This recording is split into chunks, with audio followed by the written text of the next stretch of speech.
Você sabe me falar aonde fica o nosso centro termorregulamentador do corpo? E em casos de hipotermia e hipertermia, quais são as condutas adequadas diante essa situação?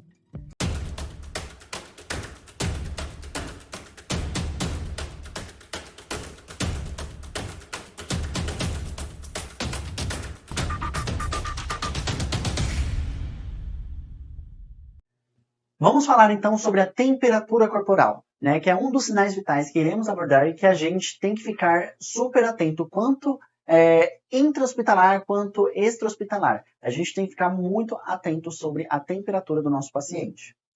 E já partindo da definição, a gente tem que entender o que é uma temperatura corporal. Então, ela é compreendida como um balanço entre o calor gerado e o perdido pelo nosso corpo humano. A gente tem uma estrutura no nosso cérebro chamada de hipotálamo, e é ele que vai ser responsável por esse mecanismo de termorregulamentação.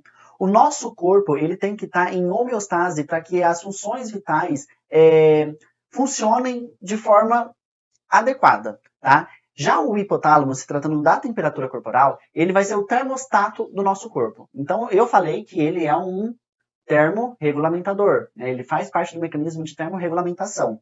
Então, só que para isso, a gente precisa de alguns termorreceptores. Seriam receptores que vão captar, né, essas temperaturas e mandar para o cérebro para que assim ele faça um reajuste. Entendeu?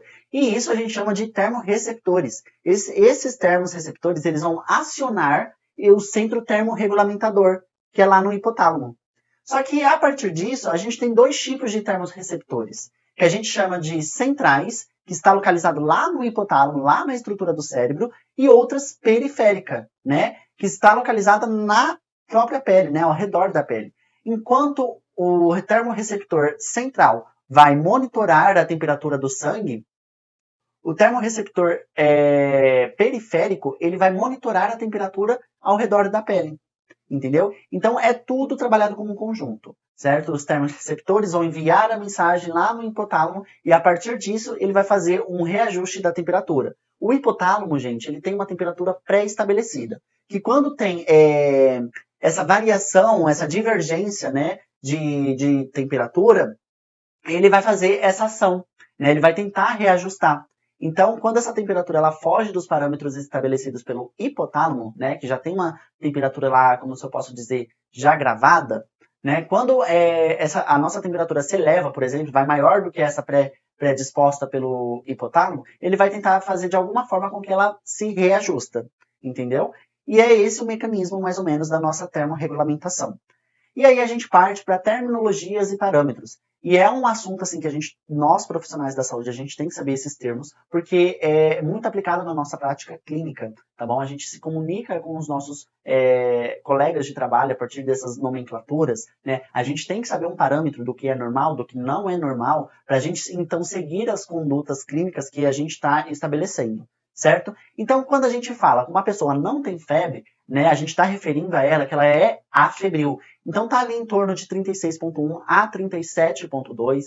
Né? Quando a gente fala da hipotermia, hipotermia é hipo, diminuição, termia, temperatura.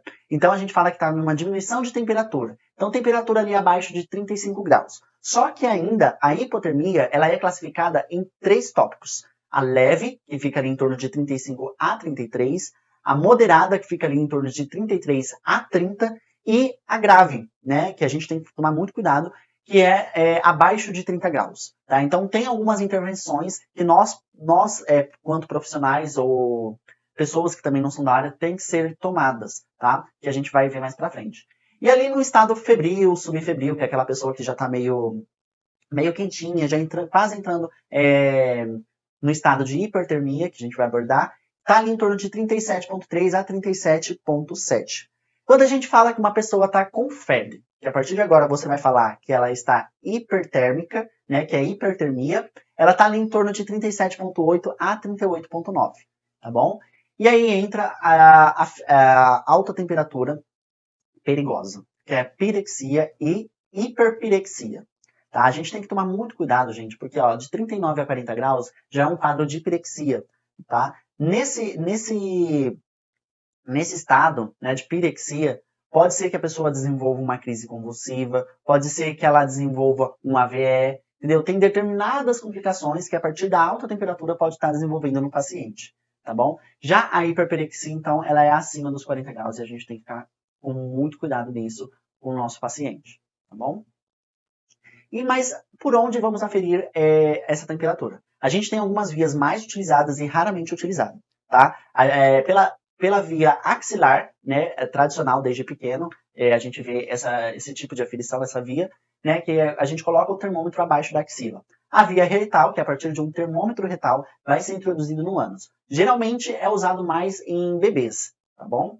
E a via oral, que a gente coloca esse termômetro sob a língua do paciente, tá? E essa prega inguinal, geralmente, ela é muito rara. Eu, particularmente, nunca vi esse local de aferição, uma pessoa aferindo por essa via, tá? Mas tem literatura que fala que a prega inguinal também é indicativo para aferição de temperatura corporal. E aí existem alguns fatores que podem estar influenciando na temperatura corporal, seja ela direta ou indiretamente, tá? Quando a gente fala de idade, gente, tem os idosos, as crianças, eles têm uma dificuldade de manter a temperatura pré-estabelecida do nosso corpo. Então acaba meio que oscilando, ficando mais hipertérmico, hipotérmico, tá? E aí falando sobre no gênero, tá? A mulher, quando está na idade reprodutiva, na fase de ovulação, né, ela vai aumentar a temperatura. Então, isso ocorre, essa alteração, tá? No exercício físico e na atividade física também, né, o que acontece? Para o nosso músculo contrair, quando o nosso músculo faz o processo de contração, ele faz o quê? Ele gera uma produção de calor.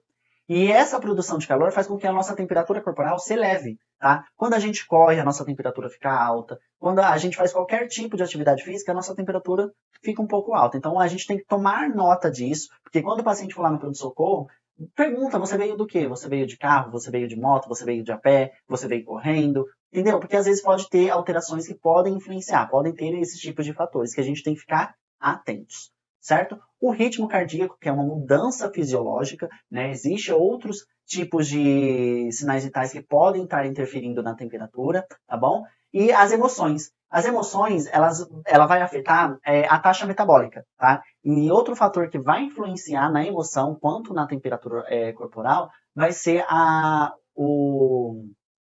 as questões de hormônios, né? Então, muitas das vezes a gente encontra uma pessoa com ansiedade, né? Elas têm uma sensação de hipotermia, às vezes ela tem uma sensação de hipertermia, entendeu? Então a gente tem que levar em consideração esses fatores, tá? Quando a gente fala de doenças ou lesões, né, a gente tem, por exemplo, sinais flogísticos, né? Calor, rubor, edema, e aí, enfim, isso na ferida, tá bom? Tem uma ferida lá, tá com sinal flogístico, inflamação, dor, rubor, enfim. E aí a gente tem algumas doenças também que podem fazer com que interfira na temperatura corporal, tá? Já falando das drogas, elas podem tanto reduzir quanto aumentar devidamente à alta taxa metabólica, tá bom? E a necessidade energética que possui. Então pode ter aí essa alteração. E aí a gente entra, então, sobre as condutas que devemos tomar, tá? Diante da hipertermia e da hipotermia. Aqui vamos falar da hipertermia, que é a elevação, né, a alta temperatura.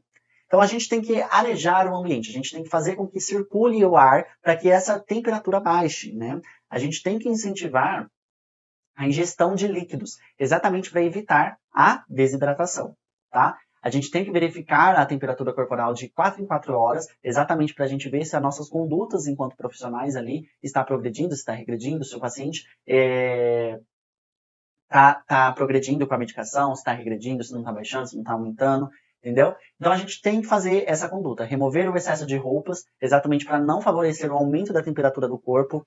A gente tem que promover o conforto desse paciente para que ele fique tranquilo e não causa situações de estresse nele, para que essa temperatura se eleve mais, tá? Monitorar a ingestão e eliminação de líquidos, exatamente como eu falei, para evitar a desidratação, sinais de desidratação, tá? A gente tem que observar as reações de desorientação e confusão, tá? Aqui eu vou pegar no pé de vocês, porque a desorientação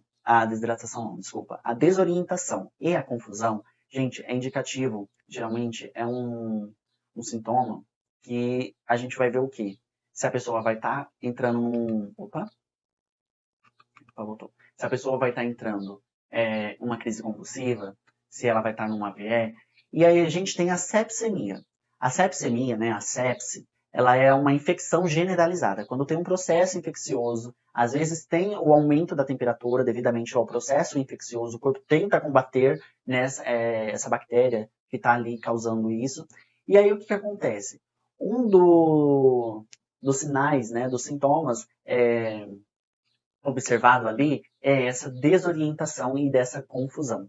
Então o paciente ele fica desorientado, fica confuso e pode se agravando cada vez mais e acabando entrando em quadro de sepsemia, tá bom? Que é infecção generalizada e dificilmente é combatido e o paciente acaba vindo a óbito, tá? Então, agora falando sobre a hipotermia, então a diminuição, que é a hipo, e a termia, que é a temperatura. Diminuição da temperatura. A gente tem que remover o paciente do frio colocando o ambiente aquecido. Por quê? A gente tem que fazer o quê? Que a temperatura se eleve, para que ele não entre numa hipotermia grave.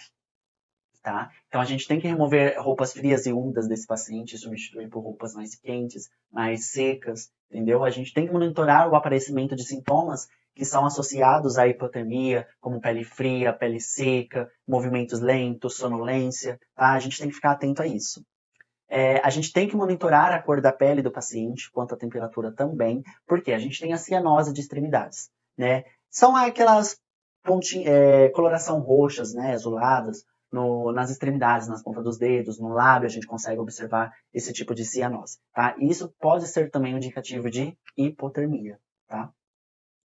Nós temos que cobrir com cobertas, né, aquecido para favorecer que ocorra o aumento da temperatura.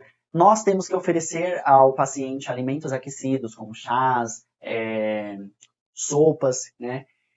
E administrar líquidos endovenosos, né, aquecidos, se preciso. Aqui você tem que tomar muito cuidado, tá? Porque se você aquecer muito esse soro fisiológico que vai infundir no paciente, você pode causar danos, assim, muito graves. Então, busca orientação, tá? Sempre que for administrar, vê certinho se tá tudo ok, tá bom? Coloca compressas mornas sobre o paciente, cuidado para não lesionar a pele desse paciente, né? Bolsa d'água morna, que vai sendo uma conduta mais adequada em caso de hipotermia, tá? E chega ao fim a nossa primeira aula sobre sinais vitais, se tratando do assunto de temperatura corporal. Se você gostou do vídeo, deixa aí nos comentários a sua opinião construtiva, deixa seu joinha, compartilha com seu amigo e se inscreva no canal se você não é inscrito, tá bom? E se você já é inscrito, ativa esse sininho de notificação que a gente vai postando o vídeo aqui e compartilhando conteúdo, conhecimento com todo mundo, tá? Desde já, eu agradeço por ter acompanhado até o fim e eu espero você numa próxima